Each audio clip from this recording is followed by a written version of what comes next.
Welcome everyone. थोड़ी देर mobile पे ही काम चलाते हैं। मैं थोड़ा सा बाहर हूँ मार्केट में। देखो ये मूव तो मेरा एक छूट चुका है, ठीक है। मेरा पूरा कॉल साइड का प्लान था और निफ्टी में थोड़ा सा गैप ज़्यादा है, तो मैं इस वजह से यहाँ पे केवल वेट कर रहा हूँ क्योंकि मुझे ना मेरा सेटअप अलाउड नहीं कर रहा कि मैं यहाँ पे एंट्री लूँ। साइकोलॉजी में मार्केट की समझ चुका हूँ कि साइकोलॉजी मार्केट में क्या है कि मार्केट को जाना तो ऊपर है, लेकिन मार्केट ने यहाँ पे क्या किया है ना, ये जो 51,200 का नंबर है यहाँ पे रुका तो है। देखो यहाँ से मार्केट हो सकता है कि ऐसे रेजिस्टेंस लेके ऊपर निकल जाए, तो 200 पॉइंट का मोमेंटम तो मैं अभी भी कैप्चर कर सकता हूँ। मैं बस यहाँ पे वेट किस बात का कर रहा हूँ कि या तो अपने को ऐसी जगह पे एंट्री मिले ना जहाँ पे प्रोबेबिलिटी केवल 1% की हो। मेरा यहाँ पे प्लान क्या है, मैं यहाँ पे लॉन्ग साइड का प्लान बना के बैठा हूँ कि मार्केट में जो अपने को कॉल साइड काम करना है। तो ये देखो, ये जो जैसे मार्केट ने गैप डाउन दिया, गैप डाउन के बाद ये वाली जो कैंडल बनी है ना, मैं जनरली तौर पर मार्केट की साइकोलॉजी को जब मैं समझ रहा हूँ तो मैं मार्केट का क्या मान के चलता हूँ कि ऐसी कैंडल के बाद मार्केट के अंदर मैं प्लस मतलब पर्सनली इसको पॉजिटिव वे में लेके चलता हूँ कि ये मेरे लिए क्या है, पॉजिटिव है। अब मैं यहाँ पे वेट करूँगा। देखो ब्रेकआउट तो हो सकता है, लेकिन मैं यहाँ पे क्या वेट कर रहा हूँ ना कि जैसे कि मार्केट यहाँ से गैप डाउन ओपन होकर, क्योंकि गैप डाउन बड़ा है, पहले थोड़ा सा नीचे आए फिर निकल जाए, या फिर ये यहीं पे कहीं पे ट्रेड करते करते क्या करे, रिट्रेसमेंट कर ले, तो भी मैं मार्केट में कॉल साइड के लिए बैठ सकता हूँ, ठीक है। लेकिन दिक्कत ये है ना कि ये 51,000 के पास आता वो दिख नहीं रहा मुझे कि ये 51,000 के आसपास है, और यहीं से हो सकता है कि मार्केट में 51,200 का नंबर ब्रेकआउट हो जाए। तो ब्रेकआउट हो जाएगा तो ठीक है, देखो कुछ कर नहीं सकते हैं, क्योंकि यहाँ पे जब रूल अलाउड ना करें ना तब तो फिर ट्रेड करना बेकार है। कि छोटा मोटा रिट्रेसमेंट वगैरह हो जाए तो ज़्यादा अच्छा है। चलो कोई बात नहीं, थोड़ा सा वेट करते हैं। मैं आपको आगे का सेटअप वगैरह जो भी बनता है ना, मैं देखता हूँ कि क्या बनता है, क्योंकि 51,000 का नंबर तो अभी यहाँ से ब्रेकडाउन होने से रहा कि ये ब्रेकडाउन वगैरह करेगा, तो उसी के हिसाब से थोड़ा सा देखेंगे, वेट करते हैं, आगे देखते हैं कि कैसा सेटअप बनता है। तब तक मैं चार्ट वगैरह देखता हूँ, बाकी फाइनल में पीसी पे मिलता हूँ आपसे, तो मैं आपको आगे की चीज़ें एक्सप्लेन करता हूँ। देखिए क्लोजिंग प्राइस तक मार्केट आ चुका है। यहाँ से मेरा प्लान क्या है, मार्केट नीचे आएगा, मैं ऊपर की तरफ बैठ जाऊँगा। 500 का नंबर कम से कम मार्केट में देगा मोमेंटम। लेकिन मैं यहाँ पे देखो कॉल साइड में जो मैं प्लान कर रहा हूँ यहाँ पे, उससे पहले मैं यहाँ पे क्या सोच रहा हूँ, मार्केट में ना जैसे क्लोजिंग प्राइस के आसपास गए, क्योंकि निफ्टी का मैं भी आपको चार्ट दिखाऊंगा, तो क्लोजिंग प्राइस पे यहाँ से मार्केट क्या करे, नीचे की तरफ आ जाए। अब या तो ये क्या करे, यहाँ से आ जाए 200 का नंबर ब्रेक डाउन करे तो मैं ऊपर की तरफ बैठ जाऊँगा, लेकिन वेट मैं करूँगा क्लोजिंग प्राइस पे कहीं ना कहीं मार्केट में थोड़ा सा नेगेटिव प्राइस एक्शन वगैरह बने ना, तब मैं काम करूँगा। अब जैसे निफ्टी का गैप बढ़ा है, तो निफ्टी का गैप बढ़ा है तो ये क्या करेगा, गैप इतनी आसानी से फिल नहीं करेगा, ये थोड़ा सा मार्केट रेंज बनाएगा। उसके बाद जब ये निकलेगा ना तो बैंक निफ्टी भी फिर क्या करेगा, क्लोजिंग प्राइस से थोड़ा सा रिट्रेसमेंट वगैरह करता है, तो नेगेटिव प्राइस एक्शन बनता है। तो कॉल साइड का ट्रेड लेता हूँ, तो मैं आपको फाइनल बताता हूँ कि क्या यहाँ पे मेरा प्लान है।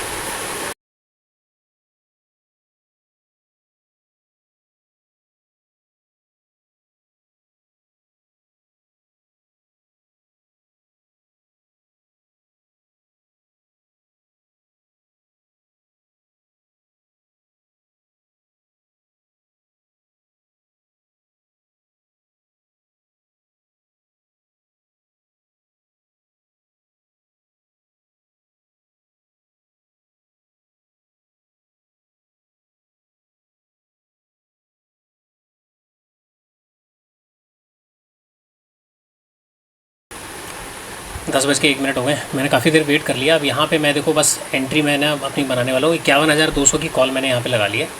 आज एक्सपायरी है तो हो सकता है कि थोड़ा सा प्रीमियम वगैरह स्लो मिले, लेकिन मेरा जो प्लान है, मैं देखो अगर मैं ठीक सोच रहा हूँ कि मैं अगर परफेक्ट काम करूँ, तो एक तो देखो क्लोजिंग प्राइस से मेरे को मार्केट ने नेगेटिव प्राइस एक्शन जिसकी मैं बात कर रहा था, वो नेगेटिव प्राइस एक्शन मार्केट ने क्या किया, यहाँ पर बना के दे दिया। अब यहाँ पे मार्केट ज़्यादा नीचे नहीं आना चाहिए, क्योंकि देखिए यहाँ पे मेरा जो प्लान है वो किसका रहता है कि जो सेल साइड के अंदर जो ट्रेड लेके चले हुए हैं, ठीक है, उनको टारगेट करना है, क्योंकि मार्केट इस तरीके से प्राइस एक्शन गया। अब ये क्लोजिंग प्राइस पे ले रहा है।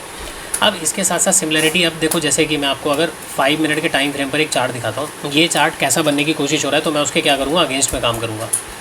यहाँ पे मार्केट में 1 अप्रैल के दिन ये जो चार्ट है परसों का, देखो मार्केट क्या हुआ, यहाँ से ऊपर होकर ओपन हो गया, वापस मार्केट ने क्या किया, फॉल कर दिया। तो ये तो काफ़ी मार्केट ज़्यादा गिर गया। यहाँ पे मार्केट की साइकोलॉजी अलग थी। अब ये क्या कर रहा है, मार्केट आज जो है ना वो 70% वाला क्राइटेरिया से ना हट के मार्केट क्या करेगा, यहाँ से ऐसे जाएगा और क्या करेगा, ऊपर घूम जाएगा। तो बस मुझको 500 के आसपास का जो नंबर है ना वो मिल जाए, क्योंकि ऑलरेडी देखो मेरे यहाँ से ट्रेड ये छूट चुका है। तो मैं यहाँ पे सिर्फ इस चीज़ का वेट कर रहा हूँ कि मार्केट क्या करे, जो पीछे की तरफ छोटा मोटा जो 1 मिनट के टाइम फ्रेम पर देखो ये वाला जो स्विंग है ना, इससे पहले घूमना चाहिए, तब तो मैं अपना ट्रेड बना सकता हूँ। जैसे कि 51,200 का स्विंग है, ये वाला स्विंग क्या करेगा, मार्केट हल्का फुल्का बहुत छोटा सा नीचे की तरफ आए, उससे पहले मार्केट घूम जाए, तो मैं यहाँ पे क्या करूँगा, कॉल साइड के अंदर मैं बैठ जाऊँगा, ठीक है। बस इसी चीज़ का वेट है। तो बस मैं पहले क्या करता हूँ, अपना स्ट्राइक प्राइस वगैरह लगा के मैं एक बार एंट्री वगैरह बना के फिर मैं आपको आगे अपडेट करता हूँ, ठीक है। स्टॉप लॉस थोड़ा सा हम लेके चलेंगे इसके नीचे का यहाँ का, तो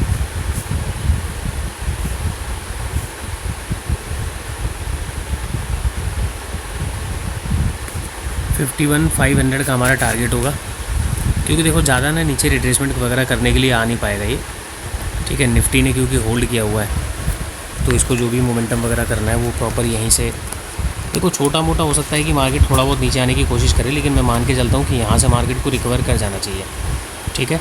हालांकि देखो यहाँ पे एक सपोर्ट है, तो सपोर्ट पे आके तो मार्केट ऐसे जाएगा नहीं, तो मार्केट तो एक ही काम कर सकता है, या तो ये सपोर्ट का ब्रेक डाउन करे, या ये सपोर्ट से पहले मार्केट ऊपर की तरफ चला जाए, क्योंकि सपोर्ट पे आ गया तो फिर मार्केट फिर क्या करेगा, फर्दर और थोड़ा सा डाउन साइड आने की कोशिश करेगा। तो इसीलिए मैं ये सपोर्ट का वेट नहीं कर रहा, क्योंकि यहाँ पे आने के बाद तो फिर देखो कोई भी बाइंग कर लेगा ना, तो इसीलिए या तो इसको सपोर्ट से पहले घूमना पड़ेगा, या सपोर्ट के पास आने के बाद मार्केट को ब्रेक डाउन देना पड़ेगा, तो वहाँ पे जाके फिर हम काम कर पाएंगे।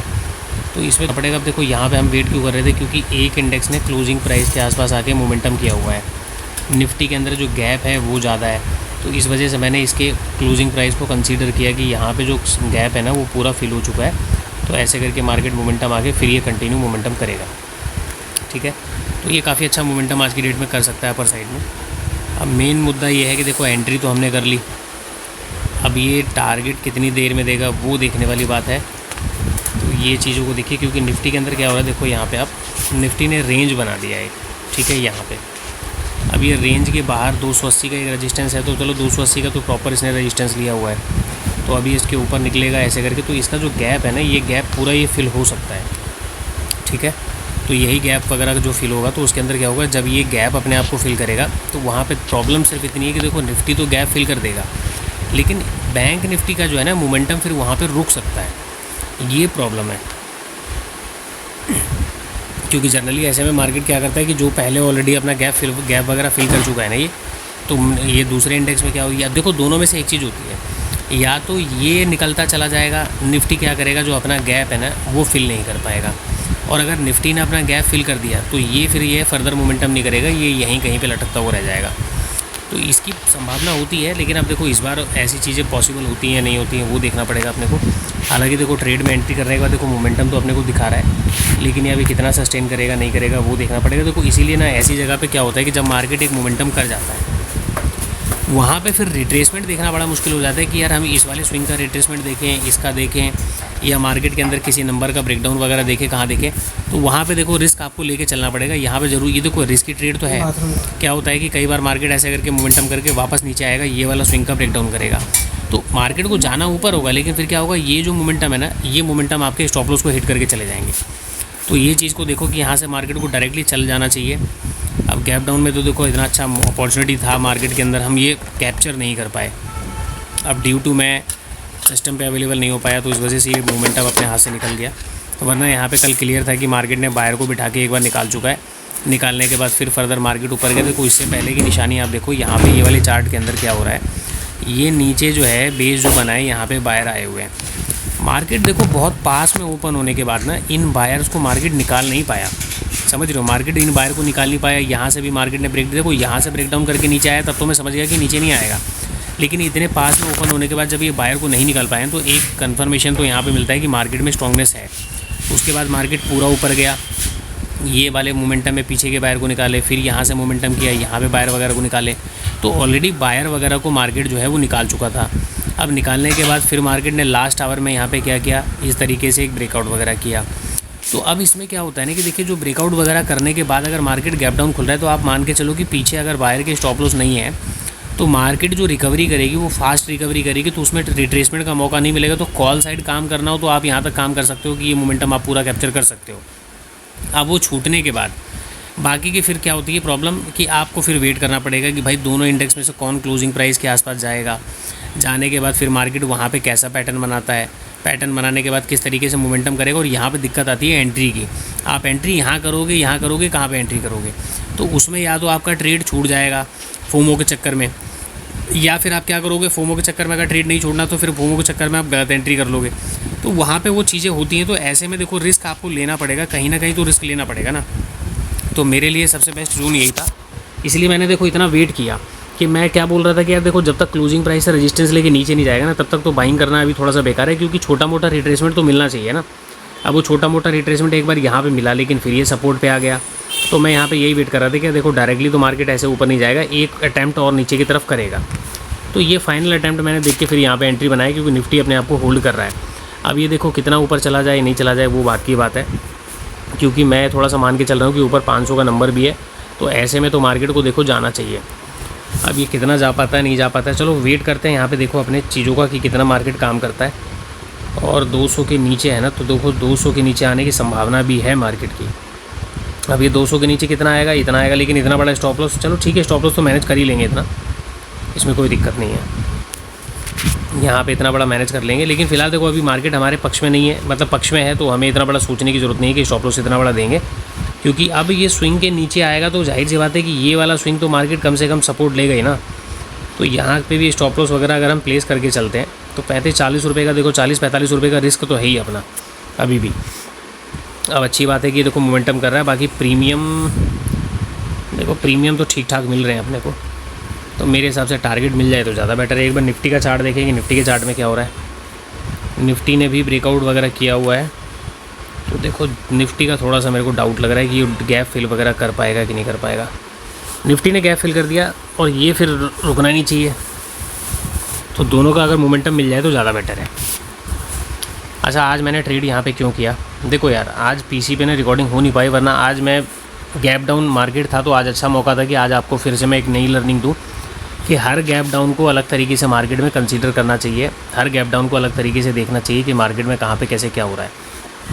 ठीक है, अब देखो एक बात और देखो, ये जो मोमेंटम आई है बाइंग की यहाँ पे ये वाली, ये भी अपने आप में एक ट्रैप हो सकता है, लेकिन केवल 500 का नंबर पास में है ना, तो मैं मान सकता हूँ कि हो सकता है कि मार्केट 500 का नंबर ब्रेकआउट कर दे।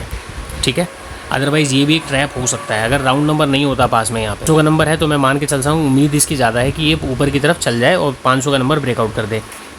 तो बाइंग करने का रीज़न यहाँ पे सिर्फ यही है कि पीछे वाले चार्ट को देखकर कल हमारा प्लान था यहाँ पे बाइंग का।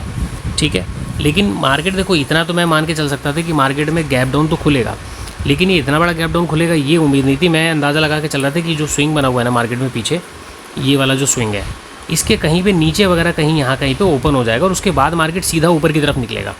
ठीक है, क्योंकि नीचे स्टॉप लॉसेस वगैरह पड़े नहीं है, तो वहाँ पे तो प्लान था। अब यहाँ पे मार्केट इतना बड़ा गैप डाउन खुल गया, गैप डाउन के बाद फिर ये पूरा मोमेंटम यहाँ तक तो हो चुका था। तो जब मैंने मार्केट को देखा तो मार्केट यहाँ पे ट्रेड कर रहा था उस समय। अब यहाँ पे आके फिर देखो इतना बड़ा रैली छोड़ने के बाद फिर मैं यहाँ पे इतने से मोमेंटम के लिए ट्रेड तो कर नहीं सकता, क्योंकि यहाँ पे बैठने का मतलब है कि मार्केट फिर आपको फंसाएगा, फिर पता नहीं कब जाकर टारगेट देगा। तो इसलिए मैंने फिर वो मूव छोड़ दिया। अब यहाँ पे देखो अपॉर्चुनिटी मिली है, तो यहाँ पे हम वेट करेंगे अपने टारगेट का। टारगेट वगैरह डन होता है कि नहीं होता वो देखना पड़ेगा। चलिए आज मोबाइल से काम चलाते हैं, टारगेट वगैरह एक बार मिलता है तो फिर मैं आपको अपडेट करता हूँ।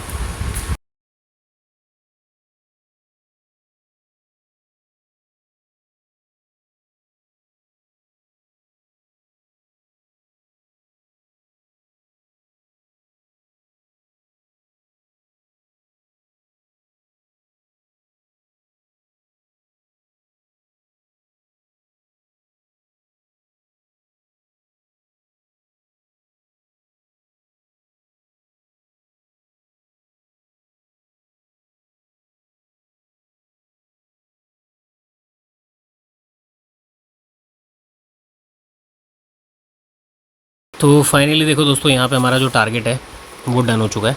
तो चलो हमने अपना काम तो कंप्लीट कर लिया। मैं तो यहाँ पे देखो फर्दर अब वेट नहीं करने वाला, क्योंकि वैसे भी मैं मोबाइल पे बैठा हुआ हूँ। अब मोबाइल पे बैठने के बाद में कुछ ज़्यादा यहाँ पे चीज़ें जो है ना मैं वो मैनेज नहीं कर पाऊँगा। ठीक है, तो चलिए अभी के लिए इतना ही, बाकी पीसी पे मिलते हैं। तो मैं इस रिकॉर्डिंग को उसके साथ ऐड करके मैं फर्दर में डालता हूँ।